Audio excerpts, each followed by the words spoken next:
ఒక కేసు వాదిస్తే అది జీవితానికి చాలు అని కలలు కనే జూనియర్ అడ్వకేట్లు ఎంతో మంది ఉన్నారు.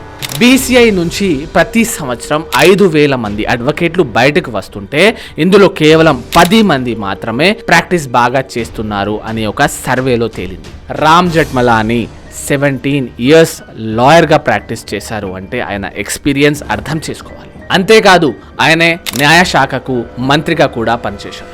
రామ్ జెఠ్మలాని ఒక కేసు ఒప్పుకున్నారు అంటే వేరే వాళ్ళు స్వాతంత్రంగా కేసు నుంచి తప్పుకునేవాళ్ళు. అంత ఫేమస్ రామ్ జెఠ్మలాని అంటే. అంతేకాదు చాలా మంది న్యాయవాదులు ఈ దేశ అభివృద్ధిలో కీలక పాత్ర పోషించారు.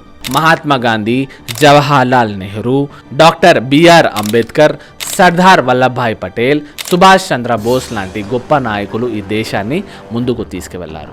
ఇందులో మీ అందరికీ ఒక డౌట్ రావచ్చు, అడ్వకేట్కి గవర్నమెంట్ జీతం ఏమైనా ఇస్తుందా? గవర్నమెంట్ టీచర్స్, డాక్టర్స్ లాగా గవర్నమెంట్ లాయర్స్ ఉంటారా అని. ఎస్, పబ్లిక్ ప్రాసిక్యూటర్స్ ఉంటారు. పబ్లిక్ ప్రాసిక్యూటర్ అంటే గవర్నమెంట్ చేత నిర్ణయించబడ్డ లాయర్. ఎలాంటి సైడ్ తీసుకోకుండా జడ్జ్కి సరైన ఇన్ఫర్మేషన్ ఇవ్వడం మాత్రమే వీళ్ళ పని. గవర్నమెంట్కి సంబంధించిన ఏ కేసు అయినా పబ్లిక్ ప్రాసిక్యూటర్స్ వాదిస్తారు. వీళ్ళు ఏదైనా లంచం తీసుకుంటే ఖచ్చితంగా సస్పెండ్ చేస్తారు. కొన్నిసార్లు లైఫ్ టైం బ్యాన్ విధిస్తారు.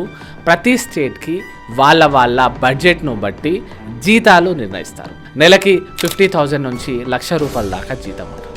అంతేకాదు వీళ్ళని పరీక్ష ద్వారా, ఇంటర్వ్యూల ద్వారా పబ్లిక్ ప్రాసిక్యూటర్స్, అసిస్టెంట్ పబ్లిక్ ప్రాసిక్యూటర్స్ను ఎగ్జామ్స్ ద్వారా, ఇంటర్వ్యూల ద్వారా ఎంపిక చేస్తారు.